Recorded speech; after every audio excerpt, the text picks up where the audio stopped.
I'm not just a guest. I'm not just an alumnus. I am one of you. And this is not just a visit. This is a homecoming for me.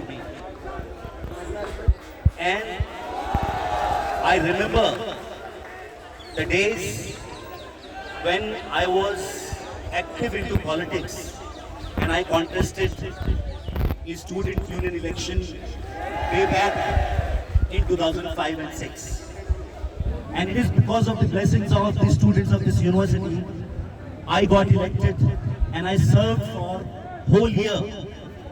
And you might be remembering that during 2005, in October 2005, there was a judgment of the Supreme Court that AMU is not a minority institution. And we fought the struggle for the restoration of the minority character of this university. Now, when I entered this university in 1998, I entered as a common student. Having dreams in my eyes, I was eager, restless, and having lots of questions in my mind. AMU is a place which shaped my mind, my personality, my ideas. And when I left AMU in 2007, I carried AMU with me.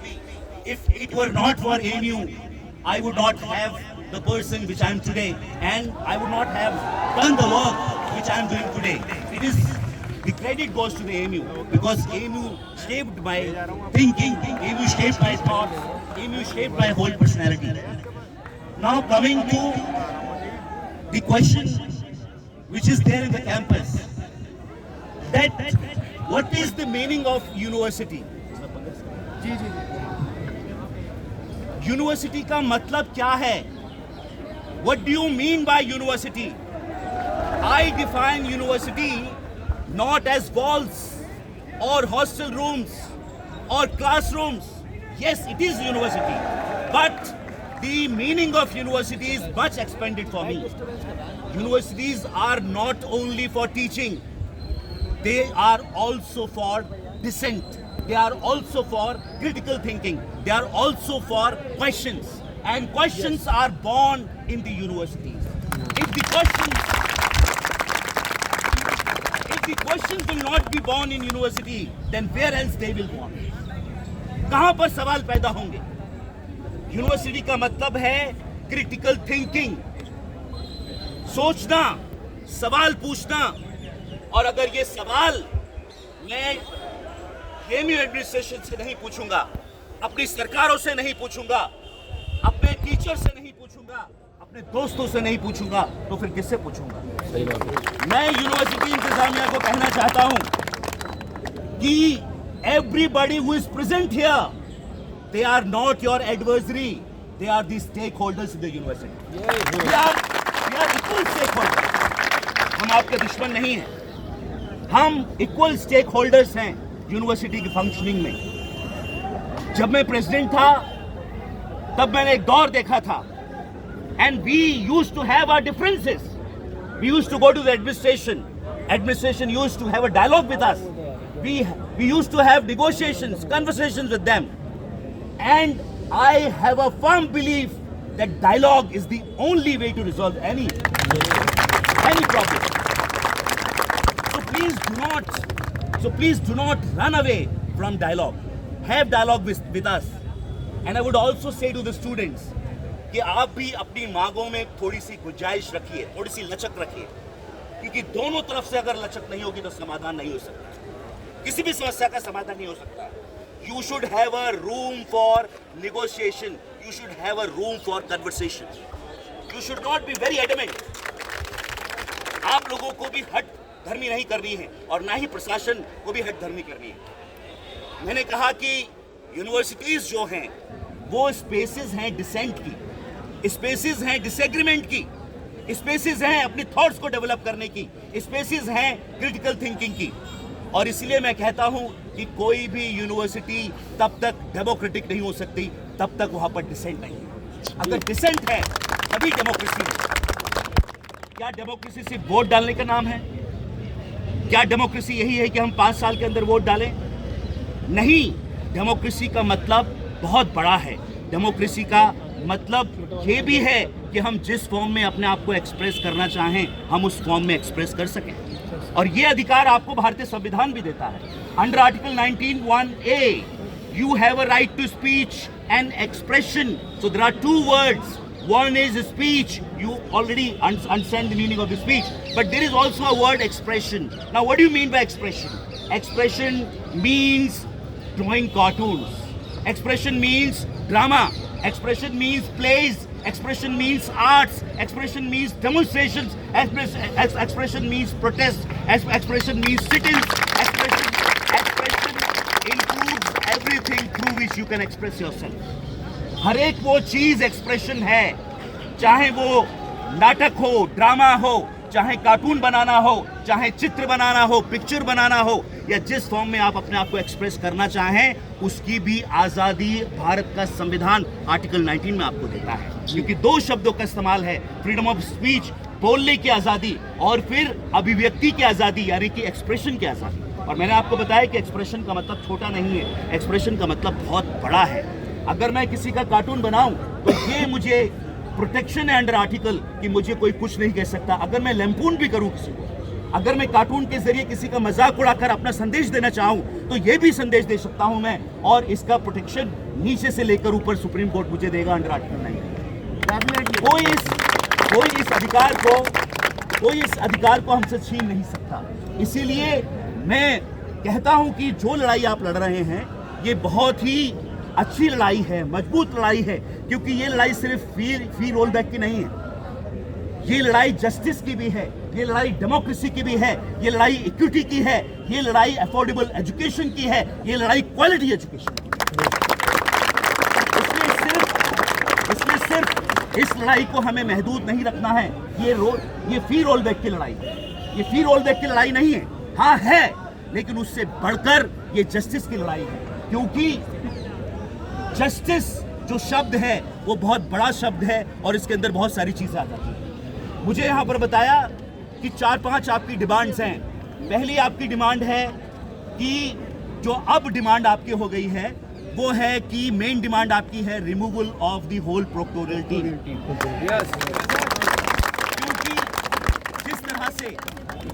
जिस तरह से women student के साथ axes हुए, use of force हुआ, this I condemn in uncertain terms, no uncertain terms। मैं इसकी पूरी तरह से निंदा करता हूं कि जिस तरह से लाठीचार्ज हुआ, ये कोई तरीका नहीं है बात करने का। अगर कोई पीसफुल प्रोटेस्ट है तो उससे बात करने का एक ही तरीका है, वो है निगोशिएशन। यूज ऑफ फोर्स नहीं है। और ये हमें भारतीय संविधान के तहत आजादी है, हमें आजादी है बोलने की, हमें आजादी है कहीं पर पीसफुली इकट्ठा होने की, हमें आजादी है अपने आप को एक्सप्रेस करने की। ये अधिकार हमें भीख में नहीं मिले हैं, ये अधिकार किसी ने नहीं दिए हैं, ये अधिकार हमें भारतीय संविधान ने दिए हैं, जिन अधिकारों का आप इस्तेमाल कर रहे हैं। आप अपनी बात कहने के लिए उन अधिकारों का इस्तेमाल कर रहे हैं, और इसीलिए मैं कहता हूं कि कोई भी यूनिवर्सिटी तब तक डेमोक्रेटिक नहीं हो सकती जब तक उसके अंदर सवाल पूछने की इजाजत नहीं है। मुझे ऐसा लगता है कि आज जो एक ब्रिज था between the governance and the governed, यानी कि एडमिनिस्ट्रेशन और स्टूडेंट्स के बीच में जो ब्रिज था, वो आज ब्रिज टूटता हुआ मुझे नजर आ रहा है। और ये ब्रिज टूट गया है। पहले एक लेजिटिमेट फोरम आपके पास होता था, स्टूडेंट यूनियन। पिछले 8 साल से स्टूडेंट यूनियन का चुनाव नहीं हुआ है। अगर शायद स्टूडेंट यूनियन होती तो हमें ये भीड़ इकट्ठा करने की जरूरत नहीं थी, क्योंकि democracy is all about representation. Democracy प्रतिनिधित्व का नाम है, डेमोक्रेसी रिप्रेजेंटेशन का नाम है। डेमोक्रेसी का मतलब ही रिप्रेजेंटेशन है, और हमारे रिप्रेजेंटेटिव नहीं है, इसलिए हमें सड़कों पर उतरना पड़ेगा।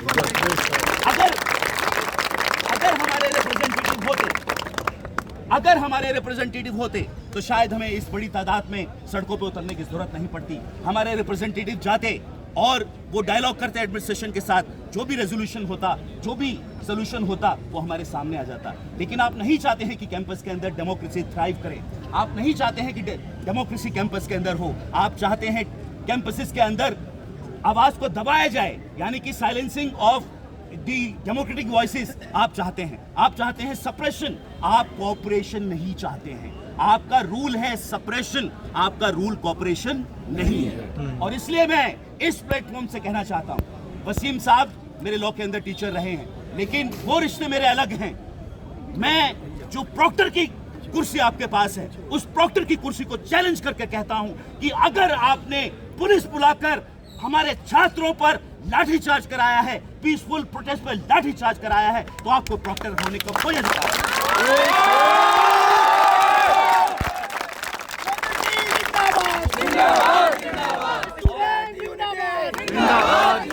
स्टूडेंट यूनिटी जिंदाबाद। हटना होगा, हटना होगा, हटना होगा। और एक चीज मैं और कहूंगा कि जो छात्रों पर एक्सेसेस हुए हैं, ब्रूटल फोर्स का इस्तेमाल हुआ है, इसके लिए मैं एक प्रूफ, इसके लिए मैं एक जांच की मांग करता हूं कि ये डिस्ट्रिक्ट पुलिस ने और हमारे यहाँ जो पुलिस नहीं है लेकिन पुलिस जैसा बिहेव करती है, उनके खिलाफ एक जांच कमेटी बैठनी चाहिए और जिन्होंने भी एक्सेस किए हैं उनको पनिशमेंट मिलना चाहिए, ताकि आने वाले वक्त के लिए ये एक नजीर बन जाए, एक प्रेसिडेंट बन जाए कि इस तरह से बेवजह आप किसी को मार नहीं सकते। जब मैं प्रेसिडेंट था तो मैं भी आपकी तरह एक कॉमन स्टूडेंट था, पढ़ने आया था, मैं डिबेट करता था, तो ख्याल आया कि मुझे भी इलेक्शन लड़ना चाहिए और मैं इलेक्शन में उतरा। जब मैं इलेक्शन में उतरा तो मैंने अपनी रिसर्च की और उस रिसर्च के अंदर मैंने पाया कि हमारा जो एएमयू एक्ट है 1920, उसके अंदर पार्लियामेंट ने हमें अधिकार दिया है। किसने अधिकार दिया है? Parliament of India. Under statute 34 there shall be a student union to be known by the name of Aligarh Muslim University Student Union. There shall be a student union. There will be या should be नहीं है, there must be a student union. Why they are not conducting the election? Why they are violating the spirit of the AMU Act 1920?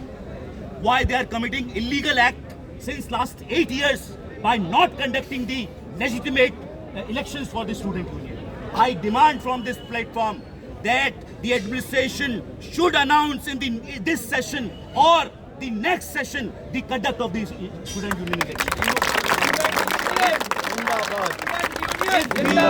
If we would have our platform, then Mr. Administration, whosoever is sitting in the administration, you would also have the facility, and it would be easier for you to talk to few people rather than talking to thousands of people. आपके लिए भी आसानी हो जाएगी। मैं आपके आसानी के लिए कह रहा हूं कि आपको अपनी आसानी के लिए स्टूडेंट यूनियन का इलेक्शन करना चाहिए। लिंगदो रिपोर्ट में भी कहा गया है कि एक सेशन जब से शुरू होता है उसके कुछ दरमियान के अंदर इलेक्शन हो जाने चाहिए। आप तो सुप्रीम कोर्ट की भी नहीं मान रहे, आप ना कानून की मान रहे हैं 1920 एक्ट को, ना आप सुप्रीम कोर्ट की मान रहे हैं। क्या नौजबिल्ला आप खुदा हो गए, जमीन के खुदा हो गए? आप जमीन के खुदा नहीं हैं, क्योंकि आप भी डेमोक्रेटिक, आप भी कॉन्स्टिट्यूशनल सेटअप में काम कर रहे हैं। You have to follow the rule of law. Nobody is above the law, whether you are a vice chancellor or proctor or registrar or whosoever you are not above the constitution. You are not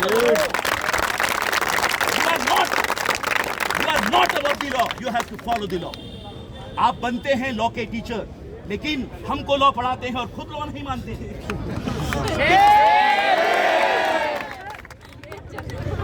आपको law follow करना है, आपको लिंगदो का, हालांकि मैं Lyngdoh commission की recommendation से बहुत ज्यादा सेटिस्फाई नहीं हूं, लेकिन फिर भी if the recommendations of the Lyngdoh committee if they are accepted by the supreme court, then as a citizen of the country I do have a duty to follow the directions of the supreme court, and you also are under the duty to follow the directions of the supreme court, and please conduct elections.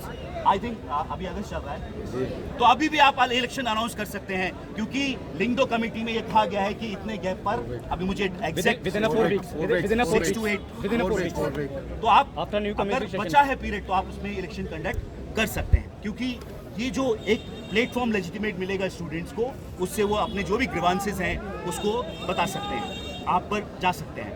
और हमारे वक्त में भी ऐसा होता था, लेकिन हम डायलॉग डिग्निटी, रेस्पेक्ट और डिसएग्रीमेंट से काम करते थे। और जब तक दुनिया रहेगी तब तक डिसएग्रीमेंट रहेंगे, एंड डिसएग्रीमेंट ही रिस्पॉन्सिबल है डेवलपमेंट के लिए। अगर डिसएग्रीमेंट नहीं होंगे, हर किसी का एक ही तरह का विचार होगा, थॉट होगा, तो इस दुनिया के अंदर विकास और डेवलपमेंट नहीं होगा। ना ही थॉट का डेवलपमेंट हो सकता है, ना ही फिजिकल डेवलपमेंट हो सकता है, कोई भी डेवलपमेंट नहीं हो सकता। Your idea may be better than my idea, and your idea must be inferior to somebody else idea. हो सकता है। इसीलिए please do listen to differing views, respect the differing views. I may not accept your views, but I will listen to your views because your view may be better than mine. मुझे सुनना चाहिए, और इसीलिए different view हो सकता है। हमारा different view है कि जो आपने ये फी हाइक किया है, ये आर्बिट्ररी है, ये अनएथिकल है, ये इलीगल है, because without prior consultation you have announced it. Without printing in the prospectus, you have announced it. Why you have not printed this increase in the prospectus? Because you are having certain ulterior motives for increasing the fees. Yes, exactly. Otherwise, you would have published it in the prospectus. If you see the prospectus of 2025 and 26, there is no mention, because in the last pages of the prospectus, there is always a sheet which says how much fees, which course, how much fees. But this time there is no such page. आपने कोई भी consultation नहीं किया, बस एक ही power का आप इस्तेमाल करते हैं, 19C। ये क्या भला है?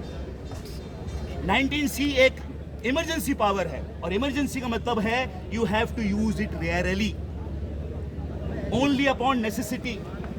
लेकिन जो एक्सेप्शन था उसको जनरल रूल बना दिया, और जो जनरल रूल था उसको डिसिप्लिन कर दिया। 19C क्या है?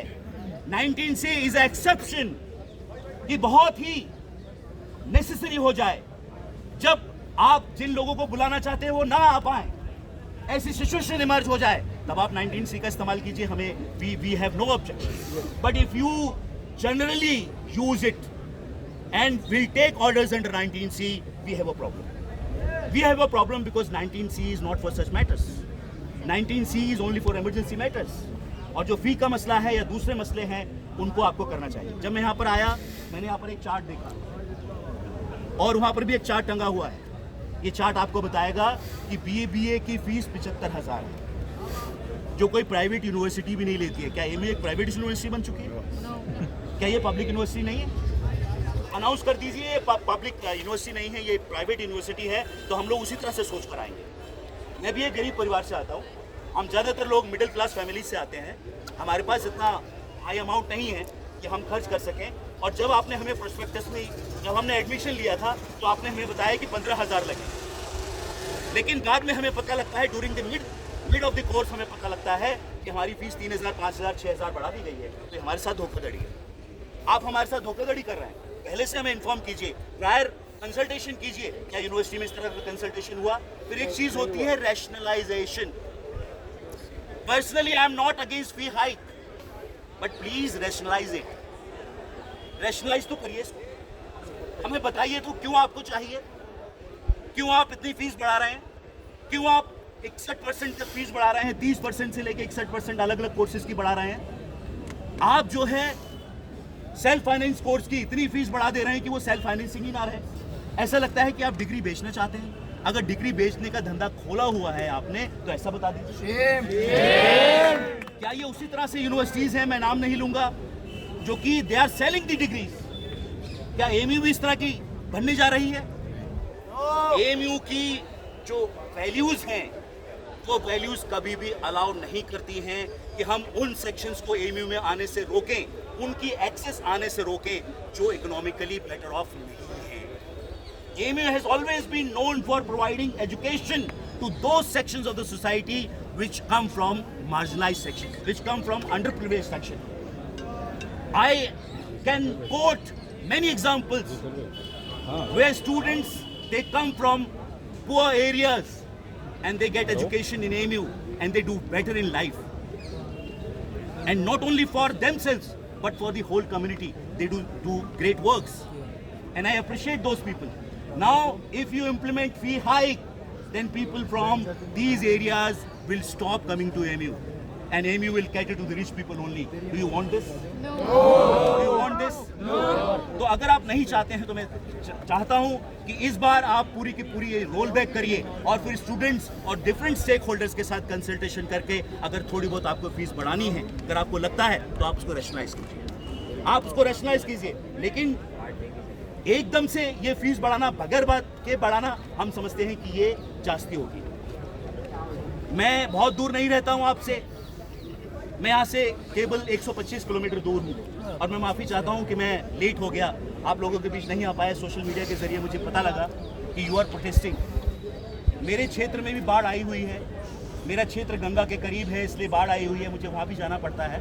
और जिन मंजूर साहब ने मुझे बुलाया था, मैंने बताया था उनको कि थोड़ा बाढ़ की स्थिति सही हो जाए फिर मैं आपके बीच आऊँगा। मैं आपको बता दूँ कि ये जो लड़ाई है ये मैं भी अपने क्षेत्र में लड़ रहा हूँ। मेरे क्षेत्र में एक 23 करोड़ का विद्यालय आया बनने के लिए, अब उस विद्यालय को राजनीति के तहत एक दूसरी तहसील में ले जाया जा रहा है। पैसा पास हुआ हमारी तहसील के नाम पर और अब दूसरी तहसील में ले जाया जा रहा है जिसका हम अपोज कर रहे हैं। तो जो मेरी लड़ाई है access to education to poor students, वही आपकी लड़ाई है access to education for marginalised.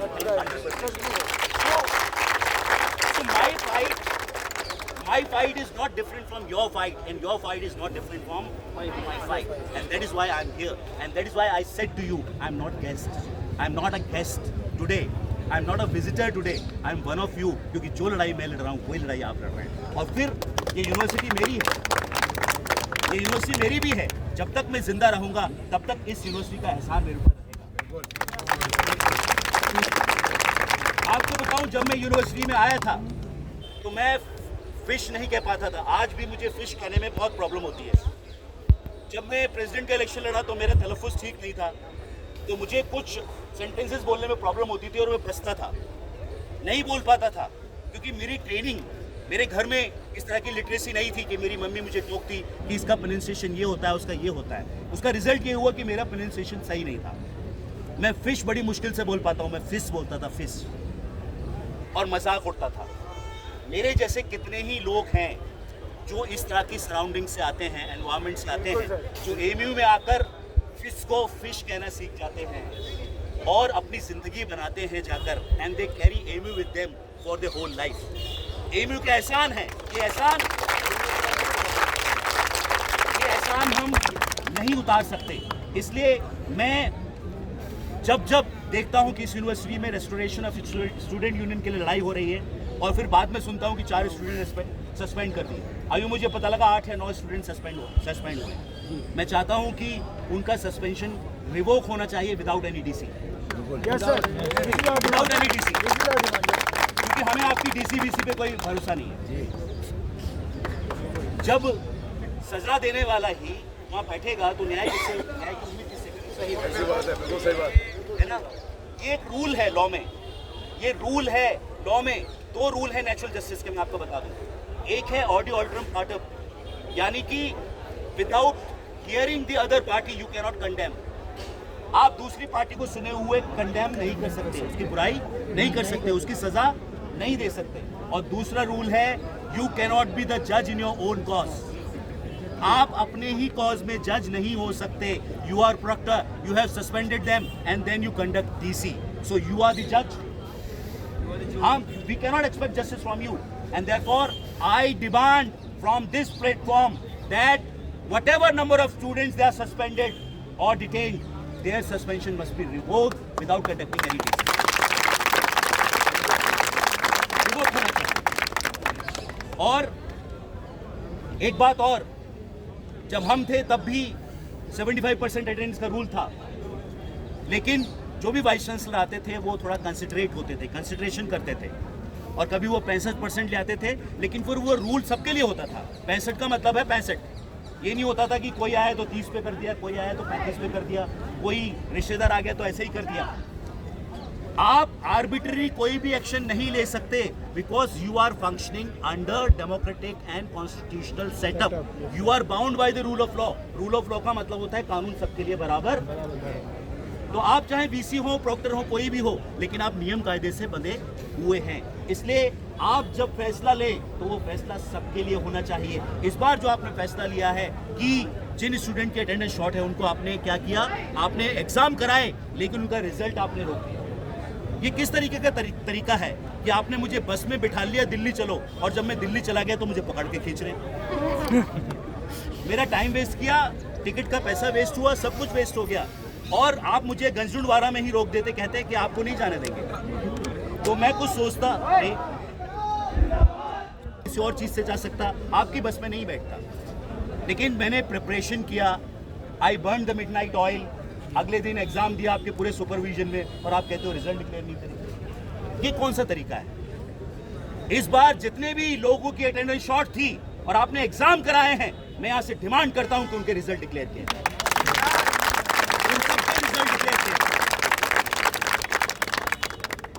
क्योंकि मेहनत की है तो मेहनत का सिला भी मिलना चाहिए। अब सवाल उठता है कि what is the way ahead? Way ahead क्या है? आज आपको 12वां दिन है, आप सोच रहे होंगे फटीक हो गया होगा, थक गए होंगे, कुछ लोग डीमोरलाइज हो रहे होंगे, लेकिन ये सब करने की जरूरत नहीं है। हम एक दूसरे को मोटिवेट करते रहें। सबसे ज्यादा धरना इस पूरे एएमयू के इतिहास में 83 दिन चला है। कितने दिन चला? 83 डेज चला है, और उस दौरान मैं भी था यूनिवर्सिटी के अंदर। 83 दिन भी वो लोग हारे नहीं और बाद में उनकी जीत हुई। इसलिए नंबर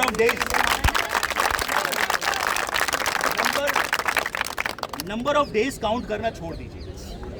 आज 12वां दिन हो गया, 13वां दिन हो गया, कब हमें जीत मिलेगी पता नहीं, लेकिन आप मुस्तकिल अपने लक्ष्य की तरफ लगे रहिए।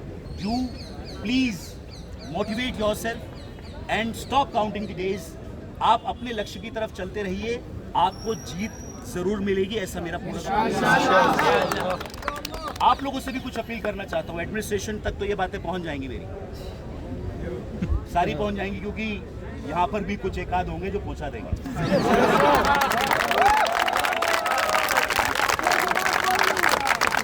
मेरे जमाने में हर जगह होता है। मेरे जमाने में भी थे, आपके जमाने में भी है, और जब तक दुनिया रहेगी तब तक है।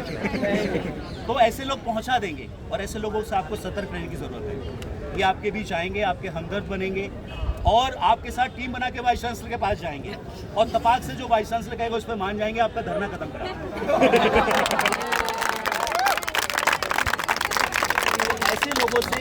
ऐसे लोगों से आप सतर्क रहिए, दिमाग में रखिए। हाँ, उनको बोलिए भी कुछ मत, क्योंकि ये जो पूरा का पूरा प्रोटेस्ट है आपको पीसफुल रखता है। जिस दिन आप वायलेंट हो गए उस दिन आपका प्रोटेस्ट खत्म हो जाएगा। कोई भी किसी भी तरह का प्रोवोकेशन दे, आपको सहना है, आपको सहनशील बनना है, कोई वायलेंस नहीं करना है। जिस दिन आपने वायलेंस किया, जिस दिन आपका प्रोटेस्ट वायलेंट हो गया, ना हम सपोर्ट कर पाएंगे, ना जो बाहर से और भी अलुमनाई हैं वो आपको सपोर्ट कर पाएंगे, और जो कुछ एमपीज जो आपको सपोर्ट कर रहे हैं इधर-उधर से, वो भी आपको सपोर्ट नहीं कर पाएंगे। इसलिए आपको बहुत ही ज़्यादा इस प्रोटेस्ट को पीसफुल रखना है। अब इनोवेटिव तरीके अपनाइए। देखिए, ये जो प्रोटेस्ट है, बैठ के भाषण देना, ये बहुत ही ज़्यादा बोरिंग काम है। आप मुझे 1 घंटा सुन सकते हैं क्या? नहीं सुन सकते ना। या स्पीचेस 15 सुन सकते हैं क्या? नहीं सुन सकते ना। इसलिए आपको अपनी जो ये प्रोटेस्ट है इसको थोड़ा सा मीनिंगफुल, इसको आपको इनोवेटिव बनाना पड़ेगा। मैंने अखबार में पढ़ा था कि आपने शायद लेटर में कुछ राखियाँ भेजी हैं चीफ मिनिस्टर को या प्राइम मिनिस्टर को, या जिसको भी भेजी है, डीएम एसएसपी को भेजी है, और प्रॉक्टर को आपने काले धागे भेजे हैं। काले धागे is a symbol of resistance and is a symbol of showing that you have no confidence in the proctoral team. तो इस तरह के जो इनोवेटिव आइडियाज़ हैं, इसको आप इम्प्लीमेंट कीजिए, आपका प्रोटेस्ट और ज़्यादा फैलेगा और आपको फटीग भी नहीं आएगा, आपको थकावट भी नहीं होगी। तो जितने भी इनोवेटिव तरीके हैं आप उसको अपना सकते हैं। एक चीज़ मैं ज़रूर कहूँगा कि जैसे आप क्लासेस में जाते हैं या लाइब्रेरी में जाते हैं या डाइनिंग हॉल में या कॉमन रूम में कहीं भी मोबिलाइज के लिए जाते हैं, वहाँ पर भी ध्यान रखिए। बहुत सारे लोग ऐसे होंगे जो आपको प्रोवोक करेंगे, क्योंकि वो उधर से प्लांटेड होंगे। इसलिए प्रोवोक नहीं होना है, अपनी बात को बहुत शांतिपूर्ण तरीके से रखना है। और आखिरी बात मैं आपसे बोल दूं, फिर मैं आपसे बातचीत करता रहूँगा आखिरी बात मैं आपसे ये बोलना चाहता हूँ कि 2 बातें। पहला, लंबी बात नहीं करते, खत्म कर रहा हूँ। क्या कंटिन्यू आप बोलिए, पीछे से क्या, मेरे वक्त में भी ऐसे आता था कैनेडी हॉल। यहाँ बोलना बहुत मुश्किल होता है, लेकिन कोशिश करते हैं। कोशिश करने में क्या जा रहा है, कोशिश करने में कुछ नहीं जा रहा है। 2 चीज़ें या 1-2 बातें और बता के अपनी बात खत्म करूँगा। Be friendly with media and with social media influencers, जैसे जमाल साहब हैं यहाँ पर, और भी कुछ लोग हैं, और भी जो मीडिया के हमारे साथी अभी आए हैं, कैमरामैन आए हैं, इनके साथ आपको वायलेंट नहीं होना। ये कुछ भी करें, ये अपना काम कर रहे हैं, ये आपकी बात भी कहेंगे और प्रॉपर की बात भी कहेंगे या वीसी की बात भी कहेंगे। ये बैलेंस करने की कोशिश करते हैं। एक तरफ का फैक्ट नहीं, आप फिर मीडिया की बात, आप फिर मोदी मीडिया हैं।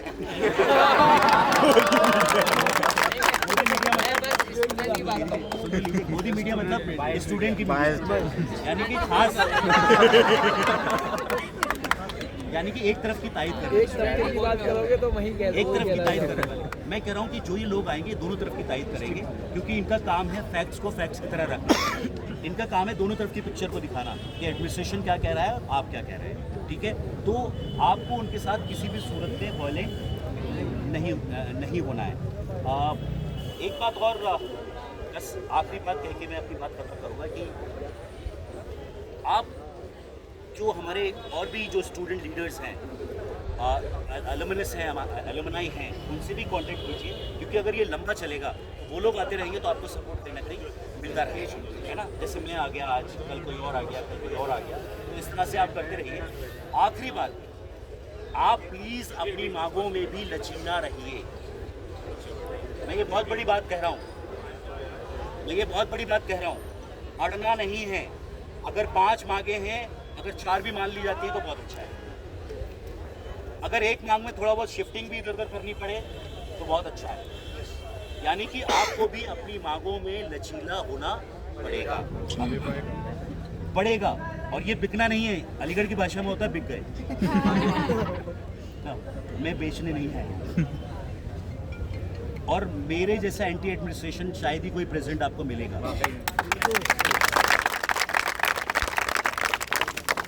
मैंने जिंदगी में पैसा नहीं कमाया, लड़ाई ही कमाई है, और आज तक अपने क्षेत्र में भी लड़ाई ही कमा रहा हूँ। ये जो स्कूल की मैं लड़ाई लड़ रहा हूँ, ये राजू भैया जो पूर्व सांसद हैं एटा से, और जो उनका बेटा संदीप सिंह मंत्री है, उनसे मैं लड़ रहा हूँ, और अकेला लड़ रहा हूँ। मेरे क्षेत्र में कोई मेरा साथ नहीं दे रहा है, क्योंकि वो आपके साथ है। हाँ, एमयू साथ है, एमयू मेरा घर है, तो वहाँ पर बाकी लोग उनसे डरते हैं, मैं नहीं डर रहा हूँ, क्योंकि मेरा जो हमेशा से एक मेरी साइकी रही है, वो साइकी मेरी रिबेल की रही है। Rebel in the sense with in the constitutional limits. मुझे अगर कोई चीज़ पसंद नहीं आती है तो मैं बोलूँगा, चाहे आप मुझे रिबेल कहें या मुझे विद्रोही कहें या कुछ भी कहें, लेकिन मैं अपनी बात बोलूँगा। और इसी तरह का मेरा नेचर यहाँ पर था। एक बार मैं स्पीच दे रहा था, तो उस वक्त नसीम अहमद साहब वाइस चांसलर थे, ये जानते हैं अच्छी तरह से, नसीम साहब। तो मैंने कहा कि नसीम साहब, बहुत सारे लोग होंगे जो वाइस चांसलर का तवाफ़ करते हैं, लेकिन हम तवाफ़ नहीं करेंगे आपके, और हम आपके साथ बैठकर बात ज़रूर करेंगे, लेकिन ज़रूरी नहीं कि हम आपकी बात को मान लें। डिसएग्रीमेंट होंगे, लेकिन सोल्यूशन निकालेंगे, लेकिन ज़रूरी नहीं कि जो चीज़ आप हम पर थोपेंगे वो चीज़ हम मान लेंगे। इसलिए मैं कहना चाहूँगा एडमिनिस्ट्रेशन से भी, ये जो स्टूडेंट्स हैं, जो प्रोटेस्टिंग स्टूडेंट्स हैं, ये they are not your adversary, they are the equal stakeholders in the functioning of this university. हम भी बराबर के शरीक हैं। ये यूनिवर्सिटी, ये दरो दीवार हमारी भी है। वो बात अलग है कि हम 3 साल में चले जाएंगे, आप जिंदगी भर यहाँ की खाएंगे, लेकिन ये दरो दीवार हमारी है। हमें भी एमयू से प्यार है, इसलिए एमयू का नुकसान नहीं होने देंगे। आपको भी मैं कह रहा हूँ, एमयू का एक गमला नहीं टूटना चाहिए, एमयू का एक गमला नहीं टूटना चाहिए, क्योंकि वो गमला